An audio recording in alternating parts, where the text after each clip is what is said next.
Chapter 2. Heath Castle. It took Nancy a moment to recover from her astonishment.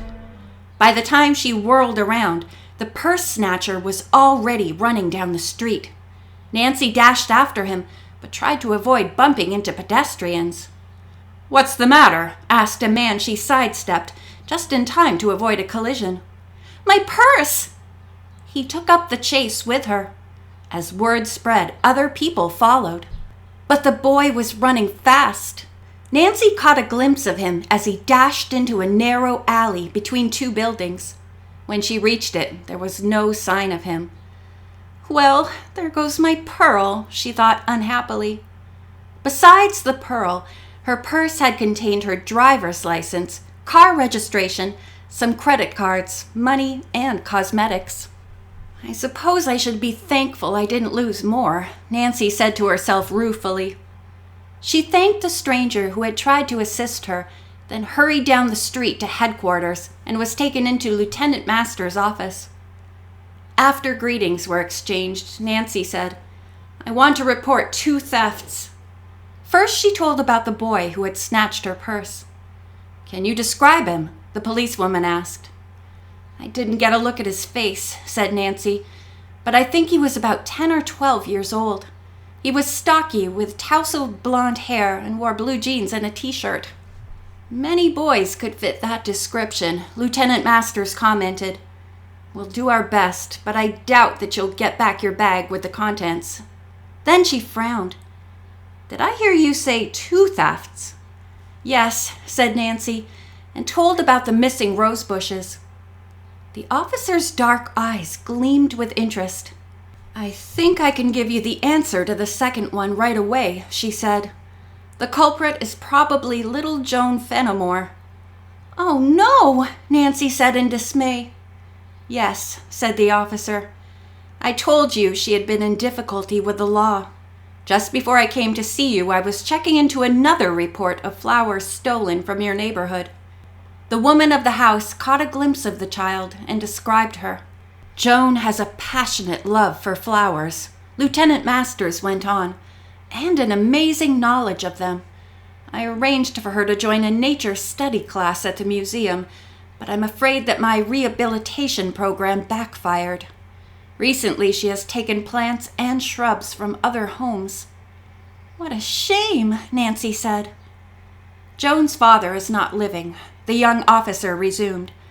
"Her widowed mother is ill and very poor." Nancy listened sympathetically as the policewoman went on. "I'll see that Joan returns the bushes to your garden. Mrs. Fenimore will insist upon it anyway. She's greatly distressed by her child's behavior." Lieutenant Masters stood up. "Come along," she said. "We'll go there now and you can hear everything firsthand." The two rode to the Fenimore house, located in a run-down section of the city. The tiny yard was a mass of colorful flowers, however, and vines half covered the unpainted, weather-beaten porch. As Nancy and the officer went up the flagstone walk, the policewoman called attention to 2 young, newly planted rose bushes. "Are these yours?" she asked. "They look like the ones that were in our yard," Nancy said.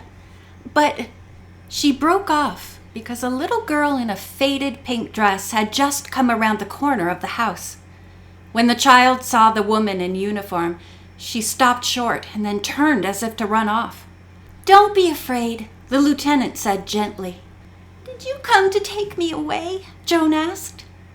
"Indeed we didn't, but we will have to send you to a special school unless you decide to be good." "I am good," Joan said, tossing her tangled blonde curls. "Just ask my mother." "In many ways you are very good. I know you work hard to take care of your mother, but why do you dig up shrubs and plants that don't belong to you?" Joan's gaze roved to the telltale rose bushes. She hung her head and didn't answer. "I'm sure you don't really mean to be naughty," the policewoman continued. "Why do you take flowers?" "Because they're pretty," Joan said. "We can never buy anything nice." The child sank down on the porch steps and began to cry. Lieutenant Masters comforted her. Soon she gained an admission from the little girl that an older boy, Teddy Hooper, who lived next door, had suggested that Joan help herself to some pretty plants. "I don't know why I did it," Joan began to sob. "I wish my Aunt Juliana would come home. I'm sure she'd buy us some nice things." In an undertone, Lieutenant Masters explained to Nancy that Joan knew about her aunt only from her mother. Mrs. Fenimore wasn't married when her sister disappeared. Come inside and let her tell you the story. Nancy received a distinct shock as Joan led the way into the living room. Lying on a well-worn couch was a slender woman with deep lines in her pallid face. Nancy was sure Mrs. Fenimore was not more than 30 years old, but she looked 50. Upon seeing the policewoman, a concerned expression appeared on Mrs. Fenimore's face. "Has Joan done something wrong again?" At her mother's question, the child turned her head away. Neither Lieutenant Masters nor Nancy spoke immediately. After a brief pause, the police officer introduced the new visitor. "I'm glad to meet you," Mrs. Fenimore said softly. "I'm sorry you're not feeling well," Nancy replied. "Perhaps it would be better if I came back some other time." No. "I wish you'd tell Nancy Drew about your sister," Lieutenant Masters urged. "Nancy's a detective and will try to find out what happened to Juliana." "You really will?" Mrs. Fenimore looked at the girl hopefully. "You see, Julie went away by herself for a month's rest and never was heard of again." "Have you any idea at all where she may have gone?" Nancy asked. "Do you think she disappeared deliberately?" "No, I can't believe that. And I keep telling Joan I'm sure her aunt will come home someday." Mrs. Fenimore explained that the dancer had been engaged to a wealthy manufacturer named Walter Heath. 5 years after her mysterious disappearance, he died and left Heath Castle to Juliana. He tried to trace her before his death, but was unsuccessful. There's a provision in his will which stipulates that if Juliana does not claim his estate within 5 years, it is to be sold and the money given to charities he specified. The time is almost up. After a pause, Mrs. Fenimore went on. "The grounds of Heath Castle were beautiful once, with walled gardens and sunken pools. Now I'm told it looks like an overgrown jungle full of weeds. Nevertheless, I am hoping Julie will be found and can come to claim the castle." The story deeply interested Nancy. She could hardly wait to begin the search for the missing dancer. She was also eager to visit Heath Castle. She mentioned this to Mrs. Fenimore. The woman smiled. "I'll lend you a key to the front door that Walter left with me to give to Julie. Joan, dear, bring my jewel case here." The little girl hurried off to get it. In a few moments, she returned with the box. Her mother took the key from inside and handed it to Nancy.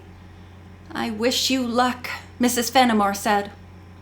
Before Nancy and Lieutenant Masters left the house, they helped Joan prepare supper for herself and her mother.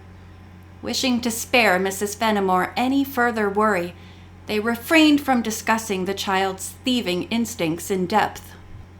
As they drove away, Nancy remarked, "It's possible Juliana met with foul play." "Yes," said Lieutenant Masters. "If that's true, you may find yourself up against a dangerous adversary." When the two young women walked into headquarters a little later, the desk sergeant said, "You're in luck, Miss Drew." He held up her stolen purse. "A patrolman found it in a trash can. Nothing but the money and the pearl was taken." Nancy was thrilled. "I'm especially glad to have my driver's license and car registration back," she said, "and the credit cards. Please thank the patrolman for me." The following day, Nancy related Mrs. Fenimore's story to her closest friends, Bess Marvin and George Fane, who had dropped in. The two girls were cousins and helped Nancy when she was working on a mystery. Bess was blonde and slightly plump. She was less inclined toward adventure than her spunky cousin, an attractive brunette, who liked athletics and was proud of having a boy's name. Bess said soberly, "It's a shame about Joan and Teddy. I'll help you all I can with them." George was eager to pursue work on the mystery. "What are we waiting for?" she asked. "Why not go and explore the castle?" Cautiously, Bess asked, "Will it be safe?" "It won't be easy," Nancy warned her friends. "I was told the undergrowth is like a jungle. Maybe the best way to get there is by motorboat up the Muskoka River." 20 minutes later, the three girls rented a small motorboat at Campbell's Landing. The craft was old, and the engine clattered and threw oil, but it was the only boat available. "Lucky we all know how to swim," Bess said with some misgiving as they pulled away from the dock. "I have a feeling this old tub leaks and may sink before we go very far." "We'll be all right if George keeps busy with the baler," Nancy laughed, heading the craft upstream.